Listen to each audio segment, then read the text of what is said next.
Quiero agradecer la invitación al curso y quiero agradecer también, aprovechar este foro para agradecer a todo el servicio de cardiología por la recepción que he tenido ahora que me he incorporado al servicio desde todo este año, y de verdad les quiero dar las gracias de forma muy sincera porque se han comportado no solamente como compañeros de trabajo sino también como verdaderos amigos.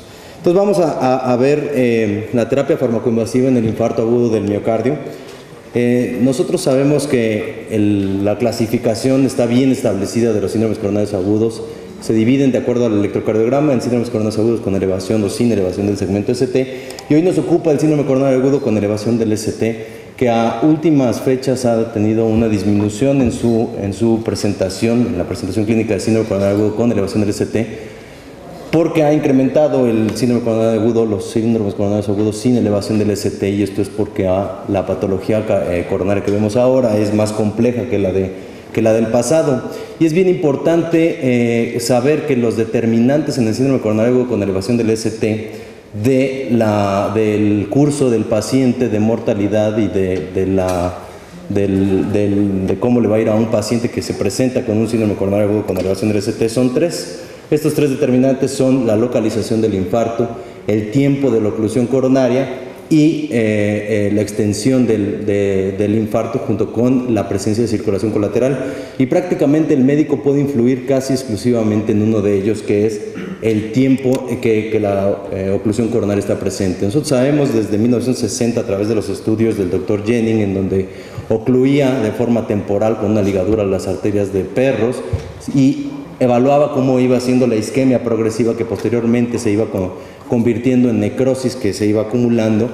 La necrosis a lo largo del tiempo iba siendo mayor conforme la posibilidad de recuperación de tejido iba siendo progresivamente menor, considerando que la primera hora prácticamente eran reversibles todos los efectos de eventos que sucedían en el corazón, pero que al paso del tiempo esto se iba perdiendo progresivamente y prácticamente después de las 6 horas ya no había tanta posibilidad de recuperación de tejido. Por lo tanto, el objetivo que tenemos como médicos es reperfundir, es decir, restablecer el flujo coronario, porque de esto depende el tiempo que nos tardemos en restablecer el flujo coronario, es el músculo que vamos a salvar. Y probablemente el objetivo sea más bien reperfundir y no tanto la terapia a través de la cual lo hagamos. Y sabemos que tenemos dos terapias, la terapia mecánica y la terapia farmacológica. Pero vamos a analizar un poquito qué existe en función de esto. Cuando nosotros vamos a ver cuál terapia funciona y cuál funciona mejor, es bien importante establecer los objetivos de una terapia de reperfusión. Y nosotros sabemos que a lo largo del tiempo la disminución en la mortalidad ha sido en base a que han surgido trombolíticos inicialmente, después trombolíticos y asociados a otros fármacos, después la angioplastia primaria, y a lo largo de esto se ha podido reducir de forma relativa bastante la mortalidad en la presencia del infarto agudo del miocardio. Ahora, otro objetivo que tenemos que tener en mente cuando hablamos de terapia de reperfusión es el flujo epicárdico. Nosotros cuando hablamos de flujo epicárdico sabemos que siempre trataremos de restablecer un flujo lo más normal posible, y a través de esto se puede saber que un flujo coronario epicárdico efectivo sería cuando tenemos un flujo TIMI 2 o TIMI 3, que no va a tener en la definición, pero es un flujo mucho mejor que el TIMI 0, donde no atraviesa la lesión, o el TIMI 1, donde atraviesa la lesión pero no llega hasta el final del vaso. Y esto tiene repercusión en la mortalidad. Se sabe que otro parámetro para evaluar la terapia de reperfusión es el flujo perfusorio, y se han hecho estudios también donde se sabe que el flujo perfusorio, mientras mejor sea, es decir, de TMP 2 o 3, mucho menor será la mortalidad en comparación con flujos perfusorios menores. Es decir, cuando el vaso está abierto pero no entra el lavado del blush miocárdico no es adecuado, el pronóstico en cuanto a mortalidad es peor. Y alrededor de esto hay muchos fármacos, alrededor de un infarto hay muchos fármacos y muchas terapias que podemos establecer. Está la terapia, la angioplastia primaria, la trombolisis, alrededor de esto antiplaquetarios, anticoagulantes, otros fármacos, dispositivos de asistencia en la presencia de angioplastia primaria, y otros dos conceptos que son la facilitación y la terapia farmacoinvasiva o la farmacoinvasión. Si vemos un poquito en el pasado cómo ha evolucionado la trombolisis, sabemos que desde los 60 la trombolisis es un cambio radical en cuanto al pronóstico de los pacientes que tienen un infarto agudo del miocardio con elevación del segmento ST, pero sin embargo a partir de 1999 prácticamente no ha habido mayores avances en cuanto a la trombolisis, y a partir de eso solamente se han estudiado la combinación o la forma de administrar la trombolisis, ya sea administración prehospitalaria en combinación con otros fármacos como podrían ser antiagregantes plaquetarios, beta bloqueadores, la forma de facilitar, y ahorita vamos a hablar un poquito más de qué es ese concepto, o en una tercera forma que es la estrategia fármaco-invasiva, que es la que nos ocupa hoy. En cambio, la terapia farmacológica que se detuvo, a través del tiempo hemos visto que la evolución de la reperfusión mecánica ha sido mayor.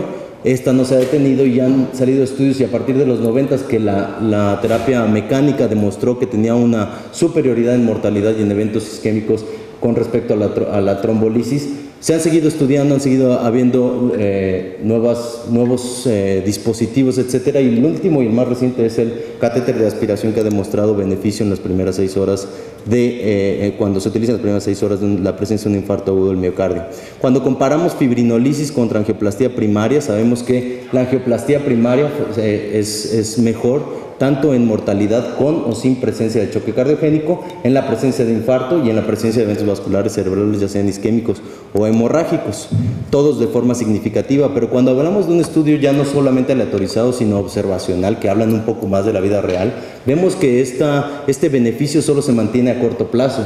Cuando vemos los estudios observacionales a largo plazo, la diferencia en cuanto a mortalidad ya no es significativa. Entonces, parecería que la angioplastía primaria es útil en los primeros 2 años, pero después de pasado este tiempo, es decir, es útil en corto plazo, pero pasado este tiempo el beneficio se va perdiendo.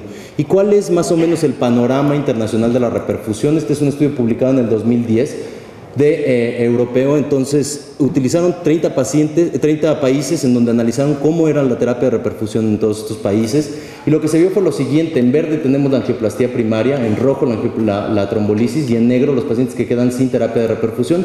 Y lo que ellos encontraron es que la terapia de reperfusión está totalmente ligada con el nivel socioeconómico del país, es decir, los países que están que tienen más ingresos per cápita tienen una mejor terapia de reperfusión en comparación con los países que son más pobres. A su vez encontraron que los países que estaban mejor conectados geográficamente eran países donde tenían unas tasas de reperfusión mucho mejores que los países que no lo estaban. Y es interesante porque cuando hicieron el subanálisis de esto, en cuanto a la pura trombolisis, vieron que en la trombolisis es muy importante, a pesar de que tienen tiempos de reperfusión con trombolisis menores a 6 horas en promedio casi todos los países, lo que se vio es que el tiempo entre que el paciente empezaban los síntomas y el paciente recibía la terapia trombolítica, en los países donde tenían mayor tiempo comparado con los países que tenían menor tiempo de reperfusión, y esto lo llamamos tiempo de isquemia o tiempo síntoma aguja, se veía que la mortalidad era distinta, a pesar de que la diferencia en tiempo no es tan importante. La diferencia en mortalidad sí es distinta. Así, el país que tiene mayor tiempo de reperfusión tiene una mortalidad mayor que los países que tienen menor tiempo de reperfusión. Pero esto no sucede con la angioplastía primaria. Nuevamente, menos de 6 horas el promedio de reperfusión en los países, y aparentemente es menos sensible al paso del tiempo la angioplastía primaria, porque si bien los países que tienen mayores tiempos de reperfusión, nuevamente Hungría, no tienen impacto en la mortalidad con respecto a los países que tienen menos tiempo de reperfusión en este estudio. Ahora, sabemos claramente, y se ha estudiado también, que a pesar de que no haya diferencias en cuanto a mortalidad, sí, sin duda el paso del tiempo hace que se vaya disminuyendo la probabilidad de salvar miocardio y vaya aumentando la probabilidad de tener obstrucción microvascular. Entonces, esto a través de resonancia magnética se ha demostrado que la presencia de edema e infarto es mayor conforme va avanzando el tiempo de isquemia o de la oclusión coronaria, y que a menor tiempo el infarto es más limitado y el edema es menor. Esto no es nada nuevo, es simplemente una demostración de lo que ha sucedido de lo que se describió desde hace 50 años.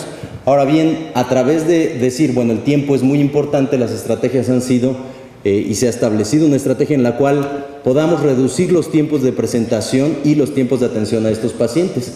Y sabemos que de esto no depende tanto del médico, la presencia de de los síntomas, del reconocimiento de los síntomas, de buscar atención hospitalaria, y en la mayoría de los estudios se ha visto esto, se ha tratado de influir en esto, que es desde que llega el paciente hasta que se va a abrir la arteria o hasta que se administra el fármaco trombolítico, tratar de reducir el tiempo, y a través de esto se han establecido metas: tiempo puerta balón menor de 90 minutos, tiempo puerta aguja menor de 30 minutos y tiempo total de isquemia ideal, tratar de que fuera menos de 120 minutos. ¿Para qué? Para que disminuyamos esto, el retraso del tiempo de la reperfusión, y por lo tanto disminuyamos la pérdida progresiva de miocitos. Pero ¿cuándo el tiempo puerta balón, que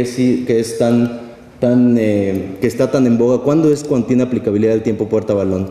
Bueno, el tiempo puerta balón solamente tiene beneficio cuando la presentación, el tiempo de presentación es temprano, menor de 90 minutos de presentación de síntomas hasta que busca atención hospitalaria. Porque cuando se pasa este tiempo y vemos pacientes que se presentan después de los 90 minutos, a pesar de que el tiempo de puerta balón sea menor de 90 minutos, es decir, desde que llega el paciente a urgencias hasta que es llevado a la angioplastía y se abre la arteria, ahí pierde todo el beneficio que se ve con el tiempo puerta balón corto. No así cuando los pacientes se presentan de manera temprana. Esto habla de que nuestro mayor énfasis debería de ser en el tiempo de isquemia y no tanto en los tiempos de puerta balón. Es muy importante porque es parte del tiempo de isquemia, pero el tiempo que debemos nosotros de acortar es el tiempo de isquemia. ¿Por qué? Porque nosotros vemos que progresivamente, conforme avanza el tiempo, la posibilidad de salvar miocardio, la posibilidad de tener tejido viable y la posibilidad de ayudar a los pacientes de forma absoluta se va reduciendo. Como les decía, no es ningún concepto nuevo, simplemente es corroborar lo que desde hace 50 años se dijo: el tiempo es músculo, y por lo tanto, nuevamente repito, el objetivo es reperfundir, y sin importar tanto cuál es la terapia que vamos a utilizar para la reperfusión. ¿Y por qué digo sin importar tanto cuál es la terapia que vamos a obtener para la reperfusión? Porque es sin duda algo importante que la trombolisis tiene su mayor fuerza en la mayor debilidad de la angioplastía primaria, que es la disponibilidad en tiempo, la disponibilidad en espacio y la disponibilidad en dinero. Mucho más difícil tener a todos los pacientes bien reperfundidos. ¿Por qué? Porque no tenemos todos el acceso a salas de intervencionismo, a médicos especializados en intervencionistas, enfermeras especializadas en intervencionismo, técnicos especializados en intervencionismo, y todo lo que se requiere es de mucho más alto costo. Entonces, con la información que tenemos a la mano, podemos decir que no es posible sustentar que una terapia es mejor que la otra en todos los pacientes, en todos los escenarios clínicos, todos los días y a todas horas. Todo esto depende de la situación de cada paciente, la situación de cada estado y la situación de cada país. ¿Cómo podríamos mejorar entonces las estrategias de reperfusión para hacerlas más accesibles a todo el mundo? Sería tratar de combinar lo mejor de ambas técnicas para poder obtener los mayores beneficios. Y entonces de ahí surgen los estudios en donde dicen, bueno, si la angioplastía primaria es la que demuestra mayor beneficio, ¿cómo podemos mejorar los resultados de la angioplastía primaria? Entonces se diseñaron estudios para ver si la angioplastía primaria asociada a algunos fármacos inhibidores de la glicoproteína 2B3A o trombolíticos tenía beneficio. Y de ahí surge el concepto de angioplastía facilitada, que se define como el uso electivo de la combinación de fibrinolítico a dosis normales o a dosis reducidas, que en general son dosis medias, junto con la presencia de inhibidores de glicoproteína 2B3A u otros antiplaquetarios. Un término que se llevó hasta el límite porque inclusive dijeron que facilitar era utilizar tenecteplase con aspirina. Sin embargo, a lo largo de los estudios, inicialmente se había pensado que tenían una buena utilidad. Lo demostraron el TIMI 10B, el 14B, pero son estudios más pequeños. Cuando hicieron estudios más formales, estudios que estaban mejor diseñados, con un mejor diseño, como fueron el FINES y el ASCENT 4, de los cuales han surgido muchos subestudios, se vio que, así como en el IPSI-ASTEMI, se vio que la facilitación no funciona, y desde el 2009 la recomendación es que la angioplastía, como tal, la angioplastía facilitada se abandone. ¿Por qué? Porque no tiene ninguna aplicación. Es hora de darle vuelta a la hoja, y entonces surge la presencia de la estrategia fármaco-invasiva. Y si nosotros decimos, bueno, ¿cuál es la diferencia real entre la estrategia fármaco-invasiva y la angioplastía facilitada? Vemos que la realidad es que es el tiempo entre que se administran los fármacos y se lleva a angioplastía. Cuando nosotros tenemos angioplastía facilitada es cuando se administran los fármacos y en menos de 2 horas el paciente es llevado a sala de intervencionismo, y la estrategia fármaco-invasiva es cuando se administra el fármaco y entre 2 y los primeros 2 días es llevado el paciente a intervencionismo. Hay muchos estudios que amparan estas dos técnicas y que han estudiado ambas técnicas. En una estudian fármacos más angioplastía inmediata versus la angioplastía convencional, y en otros estudios están evaluando la fibrinolisis más angioplastía temprana, que les decía es en este tiempo, versus la trombolisis más angioplastía diferida solamente los pacientes que tenían isquemia refractaria, medicina nuclear positiva, prueba de esfuerzo de alto riesgo. ¿Qué es lo que se ha visto en esto? Que la angioplastía facilitada no tiene ningún beneficio clínico y aumenta significativamente las complicaciones hemorrágicas, no así la estrategia fármaco-invasiva, que sí tiene beneficio clínico significativo sin aumentar complicaciones hemorrágicas. Entonces, los estudios a partir de eso que han evaluado la estrategia fármaco-invasiva tienen más o menos este mismo diseño. Se inicia el dolor, se administra el trombolítico y entre 2 a 24 o 48 horas, es decir, en un tiempo temprano, se lleva angioplastía de rutina. Ese es un brazo de casi todos los estudios, versus llevar a los pacientes solamente cuando tienen presencia de angina refractaria, es decir, angioplastía de rescate o angioplastía electiva de acuerdo a la guiada por isquemia. Y en cuanto a esto, ¿qué se ha observado? Cuando se utiliza la estrategia de fármaco invasiva versus la angioplastía de rescate o electiva guiada por síntomas, vemos que en todos los estudios que se han reportado, la tasa de eventos isquémicos es menor. Y vamos a hablar de algunos estudios más sobresalientes, como son el GRACIA 2, en donde se observó en comparación de la angioplastía electiva versus la angioplastía temprana. Se observó que los pacientes que llevaban la estrategia fármaco-invasiva, es decir, estrategia de intervención temprana, tenían flujos basales, flujos epicárdicos y blues miocárdico basales mejores que los pacientes que son llevados a la angioplastía electiva o a la angioplastía de forma convencional. Cuando hacen el flujo final después de la intervención, vemos que en el flujo epicárdico no hay diferencias, pero sí lo hay en el flujo perfusorio. Y cuando hablamos de variables clínicas, tamaño del infarto, fracción de expulsión, eventos cardiovasculares mayores y hemorragia mayor, no hay diferencias significativas entre la terapia farmacoinvasiva contra la angioplastía primaria. El GRACIA 3, que es un estudio con diseño factorial, en el cual evaluaron si a los pacientes que ya se les daba trombolisis con TNK, enoxaparina más asociado a clopidogrel, se les agregaba tirofimán, es decir, un inhibidor de glicoproteína 2B3A, ¿qué es lo que sucedía? Es un estudio que también evaluó a su vez la presencia de estén metálico desnudo, estén liberador de fármaco durante el infarto agudo del miocardio con esta estrategia farmacológica, y lo que se observó es que en cuanto a la reperfusión angiográfica, que era el primer objetivo primario, no había diferencias significativas en el uso de inhibidor de glicoproteína 2B3A o no utilizarlo. Y en cuanto a los stents, tampoco hubo diferencia significativa en cuanto a restenosis, si se utilizaba stent liberador de fármaco o stent metálico desnudo. Entonces el mensaje que nos deja GRACIA 3 es tratar de facilitar lo que ya se conoce como una estrategia farmacoinvasiva, no tiene ningún beneficio. Otro estudio es el NORD-STEMI, en el cual lo que incluyeron fueron pacientes que tenían infarto del miocardio en las primeras 6 horas de evolución, que se consideraban de retraso para llegar a una angioplastía primaria de tiempos largos, que eran pacientes menores de 75 años, y en donde se utilizó aspirina, TNK, enoxaparina y clopidogrel, y los brazos se le autorizaron a estrategia fármaco-invasiva con acceso temprano, con una estrategia temprana de invasión, versus el tratamiento habitual guiado por síntomas o por presencia de isquemia refractaria. Y lo que se observó aquí, sí, que la presencia de eventos secundarios como muerte, reinfarto y evento vascular cerebral, sí era significativamente menor en el grupo de estrategia temprana versus la estrategia de terapia conservadora, en un seguimiento a 12 meses. Y en un metaanálisis que incluyó 8 estudios, se observó, donde se comparó angioplastía primaria versus estrategia farmacoinvasiva, vemos que la estrategia farmacoinvasiva tiene disminución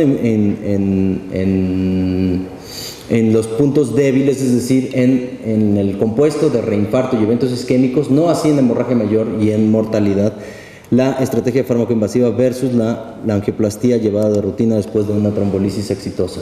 Entonces, si queremos tratar de hacer o de implementar en la práctica una estrategia fármaco-invasiva para buscar la reperfusión de la mayor cantidad de pacientes, término que se ha utilizado en algunos como reperfusión universal, perdón por este buscar. La estrategia farmacoinvasiva debería de tocar varios puntos. Primero, tratar de hacer una difusión del diagnóstico adecuado y temprano del infarto del miocardio con elevación del segmento ST. Dos, tener que pensar en permeabilizar la arteria responsable del infarto, y en este sentido no importa cuál es la terapia de reperfusión, sino que la terapia de reperfusión fuera la más accesible y más rápida. Es decir, si tenemos un paciente que va a tardar mucho en llegar a un hospital con estrategia de angioplastía primaria, que es la mejor hasta el momento, si va a tardar mucho tiempo, hay que pensar, tiempo es miocardio, y mejor lo llevo a una estrategia fármaco-invasiva, a trombolisis, y tratar de llevar casi todos los pacientes a una coronariografía más angioplastía temprana, que es lo que se ha demostrado un beneficio significativo. Cuando la trombolisis es fallida, entonces llevar a los pacientes a una angioplastía de rescate. ¿Por qué? Porque el objetivo de nosotros es mantener la arteria abierta. Y como conclusión podemos decir que es muy triste que a pesar de la prevalencia que tenemos de los síndromes coronarios agudos, y en este sentido del síndrome coronario agudo con elevación del segmento ST, más de la mitad de los pacientes no son reperfundidos, y esto tiene un impacto en la mortalidad y en los eventos clínicos a futuro. Se requieren acciones urgentes para tratar de solucionarlo, tratar de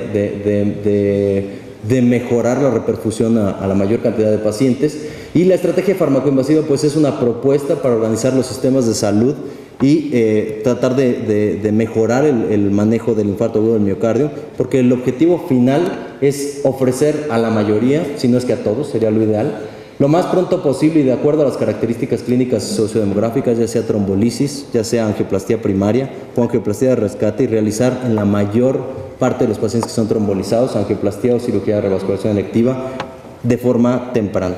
Muchas gracias.